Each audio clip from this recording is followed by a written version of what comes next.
The Blackmagic Pocket Cinema Camera 4K. Gosh, that is a mouthful, and it's far from a pocket camera by any means. In fact, if you really want to utilize this camera to its full potential, you'll need to rig it out something like this. See, the biggest problem with this camera is not the fact that it's not a pocket camera, it's the fact that the display, the way it's set up, you can't articulate it, you can't move it around, and this is the biggest problem with this camera, is the fact that you need external power, because if you use the internal batteries, you're lucky if you're shooting RAW to get about 20 minutes. So that's a big problem, which means if you're gonna be shooting RAW for the most part, which I love RAW, you're gonna need a V-mount battery. And guess what happens when you mount a V-mount battery? Right here, you guessed it, you block the display. So what I've done is I've installed a full cage setup, so that way I can install different accessories and things, which we'll talk a little bit more about in a second. But that still doesn't solve the big problem with the display. Sure, this battery is a lot smaller and I can still get to my items, but it still doesn't articulate. So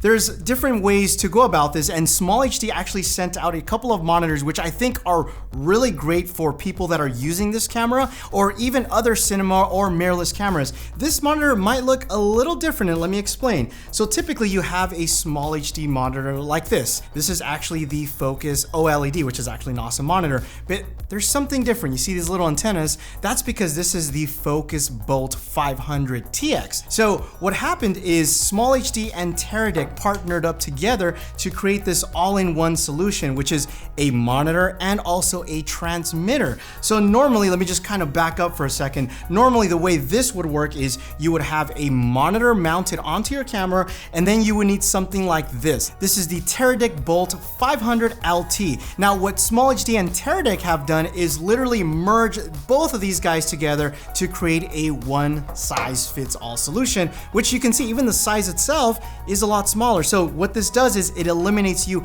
having to rig more accessories onto the cage and obviously keeping the weight down. Now on the other side, here's the best part, is you have something, let's say, normally you would have something like this. This is a Blackmagic 7-inch monitor, and on top you have the Bolt 500 LT, also from Teradek. This is the receiver, so this will transmit the signal from the camera and this will receive it, and then also you have to somehow rig it up with either an SDI cable or an HDMI cable. This will get clunky, this is pretty heavy, and this doesn't even have the battery back here. So what they've done is they fused the Bolt 500 LT and they've integrated it into their monitor. So this is the Focus 7 Bolt, which is a 7-inch monitor, and as you can see, there's no transmitter that's sticking out.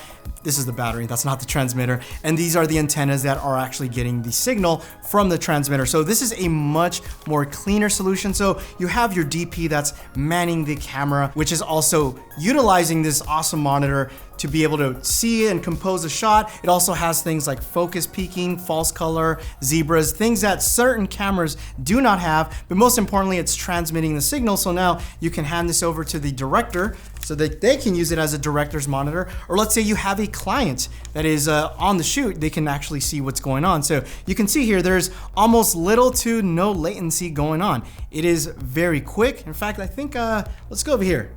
There's some nice bokeh balls right there. I think all filmmakers like bokeh balls.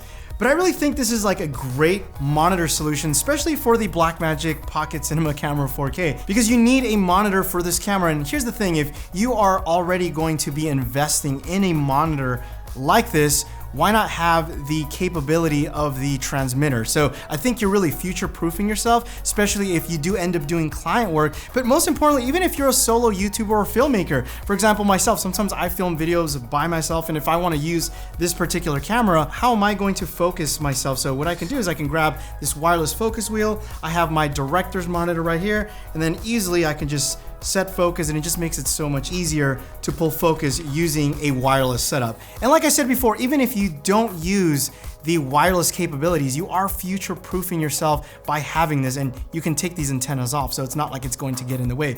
But in any case, if you guys want to see a whole breakdown on my rig, let me know in the comments section down below. Also, I will be doing a full review coming in the next couple of weeks, so make sure to subscribe and turn on that bell notification. My name is Armando. Thanks again for watching, and you guys will catch me in the next one. Adios.